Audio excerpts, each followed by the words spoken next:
Perkenalkan, kami dari kelompok 2, kelas C22, Pendidikan Ekonomi, Universitas Negeri Yogyakarta. Saya Diki Aditya Azhar dengan NIM 228 0424 1078. Saya Fiska Alfianingrum dengan NIM 2280 424 1003. Saya Hidayatul Arifah dengan NIM 2280 4241 075. Dan saya Friska Aulia Ratnaningrum dengan NIM 2280 424 1009.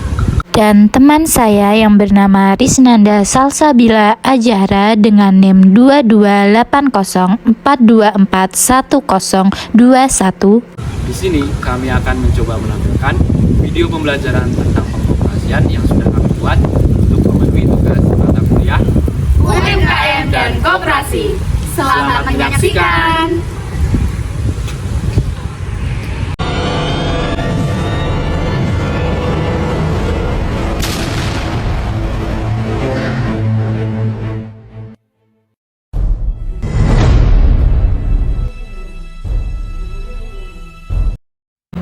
Pengertian koperasi.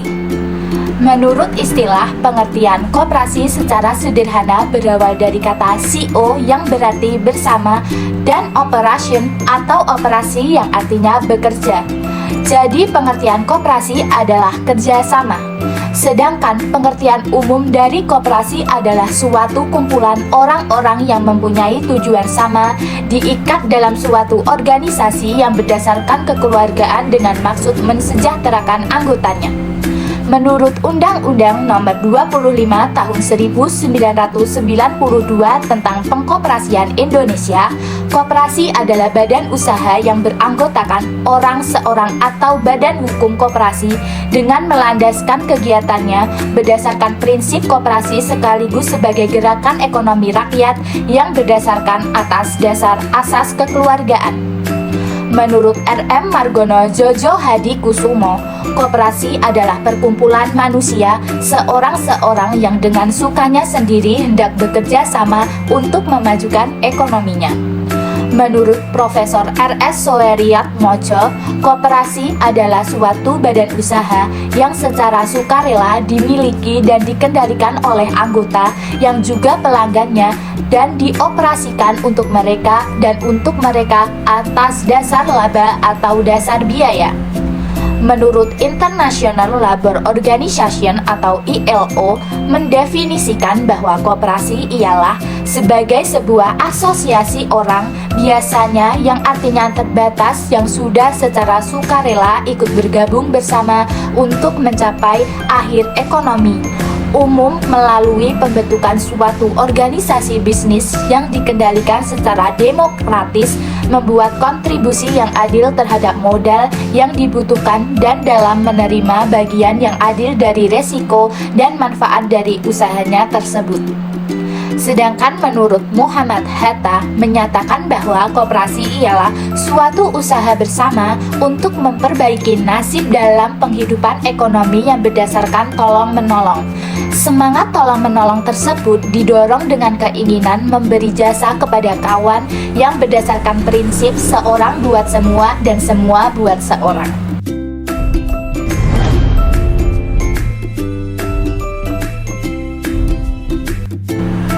Macam-macam asas koperasi. Asas yang pertama yaitu asas kekeluargaan. Asas kekeluargaan adalah setiap anggota koperasi mempunyai sebuah kesadaran untuk melakukan yang terbaik di setiap suatu kegiatan koperasi dan hal-hal yang dianggap berguna untuk semua anggota dalam koperasi tersebut. Asas yang kedua yaitu asas gotong royong. Asas gotong royong adalah setiap anggota koperasi harus mempunyai sebuah toleransi dan tidak egois atau individualis dan mau dalam bekerja sama dengan anggota lainnya.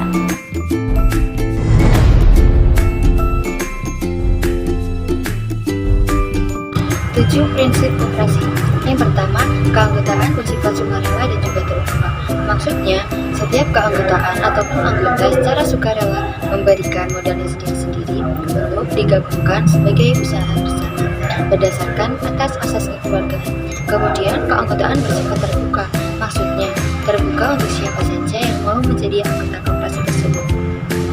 Kemudian yang kedua, pengelolaan dilakukan secara demokrasi, karena setiap keanggotaan koperasi bebas berpendapat. Tetapi, bebas berpendapat di sini harus memakai aturan yang jelas berdasarkan prinsip koperasi sebagai gerakan ekonomi rakyat yang berdasarkan atas asas kekeluargaan demi mewujudkan dan juga mengembangkan perekonomian nasional yang merupakan usaha bersama berdasarkan atas asas kekeluargaan. Kemudian yang ketiga, pembagian SHU dilakukan secara adil sesuai dengan besarnya jasa usaha masing-masing anggota. Maksudnya, setiap hasil usaha adalah jasa dari masing-masing anggota dan modal dari masing-masing anggota. Jadi, pembagian SHU setiap anggota harus dibayar secara tunai karena di sini setiap anggota adalah investor atas jasa modal. Selain investor, anggota koperasi adalah pemilik jasa sebagai pemakai ataupun pelanggan. SHU juga merupakan hak dari setiap anggota koperasi. Kemudian yang keempat, pemberian balas jasa yang terbatas terhadap modal. Pemberian balas jasa di dalam anggota koperasi terbatas oleh besarnya modal yang tersedia. Jika modalnya sedikit, maka pemberian balas jasanya pun juga sedikit, dan begitu juga sebaliknya. Jadi, dilihat dari besar atau kecilnya modal anggota itu sendiri. Kemudian yang kelima, kemandirian. Maksudnya, setiap anggota mempunyai peran, tugas, dan juga tanggung jawab masing-masing atas setiap usaha itu sendiri. Selain itu, anggota koperasi dituntut berperan secara aktif dalam upaya mempertinggi kualitas dan bisa mengelola koperasi dan usaha itu sendiri. Kemudian yang keenam, pendidikan perkoperasian. Maksudnya, pendidikan perkoperasian memberikan bekal kemampuan bekerja setelah mereka terjun dalam masyarakat. Karena manusia di samping sebagai makhluk sosial, juga sebagai makhluk individu. Dan melalui usaha-usaha pendidikan perkoperasian dan partisipasi anggota sangat dihargai dan dianjurkan dalam berkehidupan koperasi. Selain itu, juga melalui pendidikan perkoperasian setiap orang dapat memenuhi kebutuhannya masing-masing. Yang terakhir adalah 7, kerjasama antar koperasi. Maksudnya, adanya hubungan kerjasama antara koperasi satu dengan koperasi lainnya untuk mewujudkan dan mengembangkan perekonomian nasional yang merupakan usaha bersama. Dan dengan adanya kerjasama ini antar koperasi, maka akan mewujudkan kesejahteraan koperasi tersebut.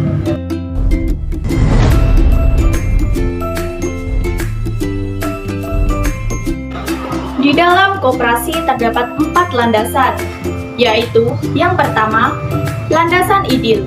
Pancasila sebagai sarana untuk mencapai masyarakat adil dan makmur. Koperasi tidak lepas dari landasan-landasan hukum. Landasan ideal koperasi Indonesia adalah Pancasila. Sesuai dengan jiwa kepribadian bangsa, koperasi Indonesia harus menyadari bahwa dalam dirinya terdapat kepribadian sebagai pencerminan kehidupan yang dipengaruhi oleh keadaan, tempat, lingkungan, dan waktu. Dengan suatu ciri khas adanya unsur ketuhanan yang Maha Esa, kegotong royongan, dalam arti bekerja sama, saling bantu-membantu, kekeluargaan, dan dengan semboyan Bhinneka Tunggal Ika. Landasan yang kedua, landasan struktural UUD 1945, menempatkan koperasi pada kedudukan sebagai sokong guru perekonomian nasional. Dalam garis-garis besar haluan negara atau GBHN 1993 ditegaskan kembali bahwa hakikat pembangunan nasional sebagai pengamalan Pancasila adalah membangun manusia Indonesia seutuhnya dan pembangunan masyarakat Indonesia seluruhnya. Hal ini sangat sesuai dengan satu fungsi dan peran koperasi, yaitu mempertinggi kualitas kehidupan manusia dan masyarakat. Landasan yang ketiga, landasan mental, setia kawan, dan kesadaran pribadi. Koperasi merupakan organisasi yang paling banyak melibatkan peran serta rakyat.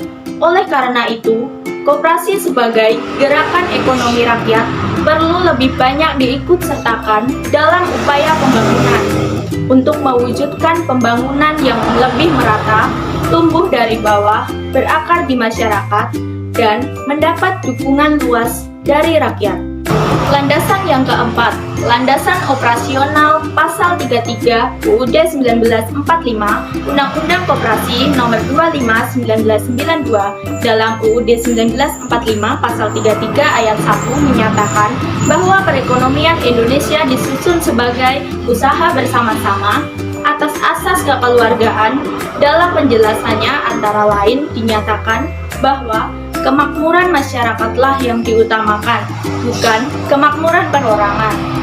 Dan bentuk perusahaan yang sesuai dengan itu adalah koperasi.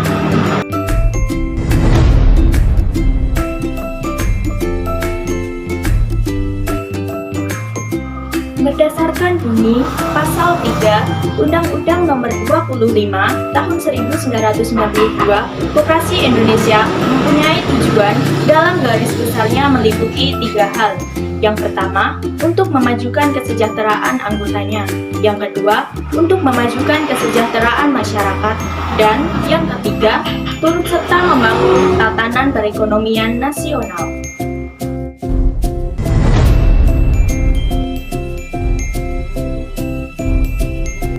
Yang berikutnya adalah manfaat koperasi. Yang pertama, membangun dan mengembangkan potensi maupun kemampuan ekonomi anggota pada khususnya dan masyarakat pada umumnya untuk meningkatkan kesejahteraan ekonomi dan sosialnya. Yang kedua, berperan aktif dalam upaya mempertinggi kualitas kehidupan manusia maupun masyarakat. Yang ketiga, memperkokoh perekonomian rakyat sebagai dasar kekuatan dan ketahanan perekonomian nasional dengan koperasi sebagai gurunya. Yang keempat, berusaha untuk mewujudkan dan mengembangkan perekonomian nasional yang merupakan usaha bersama berdasarkan atas asas kekeluargaan dan demokrasi ekonomi.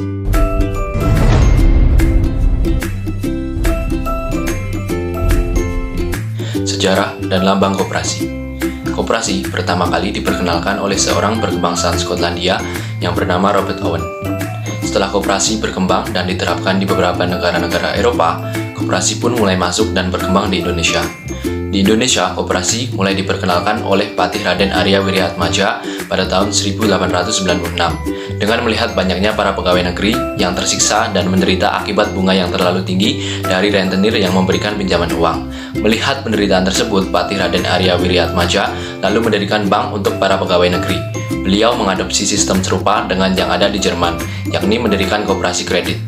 Beliau berniat membantu orang-orang agar tidak lagi berurusan dengan rentenir yang pasti akan memberikan bunga yang tinggi. Seorang asisten Presiden Belanda bernama De Wolf van Westerhout merespon tindakan Patih Raden Arya Wirya. Sewaktu mengunjungi Jerman, De Wolf van Westerhout menganjurkan akan mengubah bank pertolongan tabungan yang sudah ada menjadi bank pertolongan tabungan dan pertanian. Setelah itu, koperasi mulai cepat berkembang di Indonesia. Hal ini juga didorong sifat orang-orang Indonesia yang cenderung bergotong royong dan kekeluargaan sesuai dengan prinsip koperasi. Bahkan untuk mengantisipasi perkembangan ekonomi yang berkembang pesat, pemerintah Hindia Belanda pada saat itu mengeluarkan peraturan perundangan tentang perkoperasian. Pertama, diterbitkan Peraturan Perkumpulan Koperasi Nomor 43 Tahun 1915. Lalu pada tahun 1927 dikeluarkan pula Peraturan Nomor 91 Tahun 1927 yang mengatur perkumpulan-perkumpulan koperasi bagi golongan bumi putra. Pada tahun 1933, pemerintah Hindia Belanda menetapkan Peraturan Umum Perkumpulan-Perkumpulan Koperasi Nomor 21 Tahun 1933. Peraturan tahun 1933 itu hanya diberlakukan bagi golongan yang tunduk kepada tatanan hukum barat, sedangkan Peraturan tahun 1927 berlaku bagi golongan bumi putra. Setelah pemerintahan Hindia Belanda menunjukkan sikap diskriminasi dalam peraturan yang dibuatnya, pada tahun 1908, Dr. Sutomo yang merupakan pendiri dari Budi Utomo memberikan peranannya bagi gerakan koperasi untuk memperbaiki kondisi kehidupan rakyat. Serikat Dagang Islam atau SDI 1927 dibentuk bertujuan untuk memperjuangkan kedudukan ekonomi pengusaha-pengusaha pribumi. Kemudian pada tahun 1929 berdiri Partai Nasional Indonesia yang memperjuangkan penyebarluasan semangat koperasi. Setelah Jepang berhasil menguasai sebagian besar daerah Asia, termasuk Indonesia, sistem pemerintahan pun berpindah tangan dari pemerintahan Hindia Belanda ke pemerintahan Jepang. Jepang lalu mendirikan Koperasi Kumiai. Namun, hal ini hanya dimanfaatkan Jepang untuk mengeruk keuntungan dan menyengsarakan rakyat Indonesia. Setelah Indonesia merdeka, pada tanggal 12 Juli 1947, Pergerakan Koperasi di Indonesia mengadakan Kongres Koperasi yang pertama di Tasikmalaya. Hari ini kemudian ditetapkan sebagai Hari Koperasi Indonesia, sekaligus membentuk Sentral Organisasi Koperasi Rakyat Indonesia atau SOKRI yang berkedudukan di Tasikmalaya. Lalu, kita mengenal Muhammad Hatta sebagai Bapak Koperasi. Beliau mengusulkan didirikannya 3 macam koperasi. Pertama adalah koperasi konsumsi yang terutama melayani kebutuhan kaum buruh dan pegawai. Kedua adalah koperasi produksi yang merupakan wadah kaum petani termasuk peternak atau nelayan. Ketiga adalah koperasi kredit yang melayani pedagang kecil dan pengusaha kecil guna memenuhi kebutuhan modal. Lambang koperasi. Lambang koperasi sendiri terdiri dari rantai, gigi roda, kapas dan padi, timbangan, bintang dan perisai, pohon beringin, tulisan Koperasi Indonesia, serta warna merah dan putih. Unsur-unsur yang berada pada lambang koperasi tersebut pun memiliki arti masing-masing, yaitu rantai menggambarkan persahabatan, gigi roda menggambarkan usaha karya yang terus-menerus dari golongan koperasi, kapas dan padi melambangkan kemakmuran rakyat yang diusahakan dan yang akan dicapai. Timbangan menggambarkan keadilan sosial sebagai salah satu dasar dari koperasi. Bintang dan perisai melambangkan Pancasila dan merupakan landasan idil dari koperasi. Pohon beringin menggambarkan sifat kemasyarakatan yang berkepribadian Indonesia dan koperasi yang kokoh berakar. Tulisan Koperasi Indonesia melambangkan bahwa lambang ini adalah lambang kepribadian koperasi rakyat Indonesia. Warna merah dan putih menggambarkan sifat nasional dan golongan koperasi.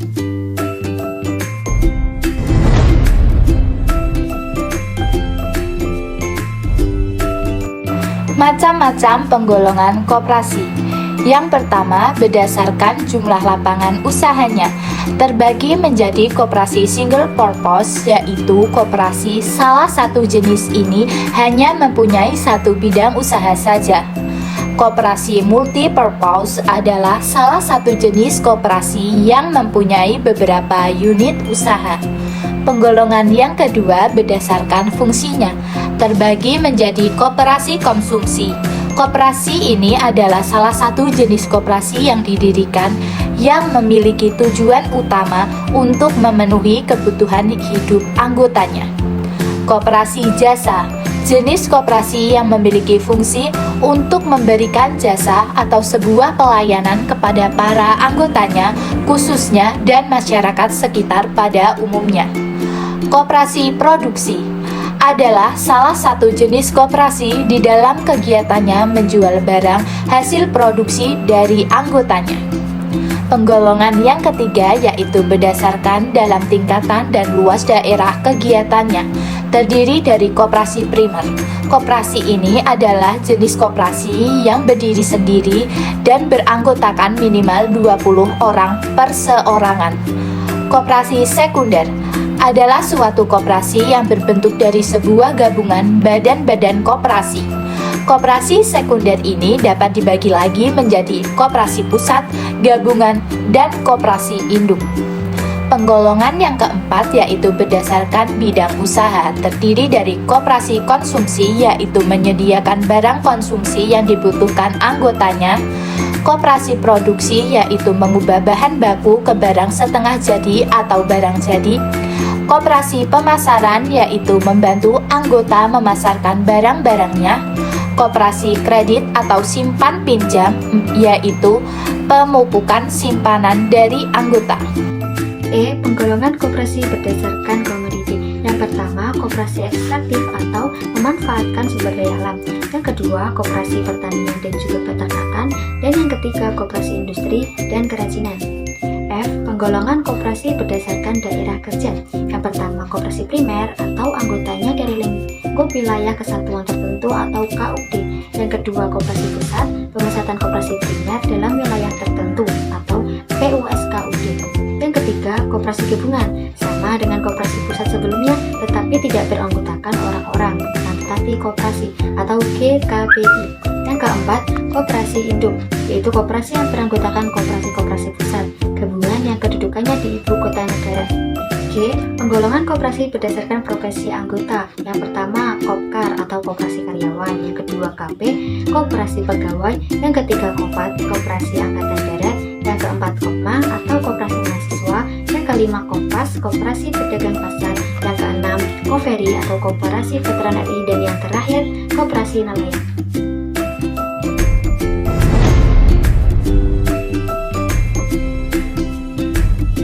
Perbedaan koperasi dengan badan lain yaitu koperasi memiliki dasar, pendirian, dan tujuan atas kesamaan cita-cita dan tujuan menjadi kesejahteraan bersama berdasarkan asas kekeluargaan dan gotong royong. Sementara dasar pendirian dan tujuan badan usaha lainnya hanya untuk mencari keuntungan sebesar-besarnya.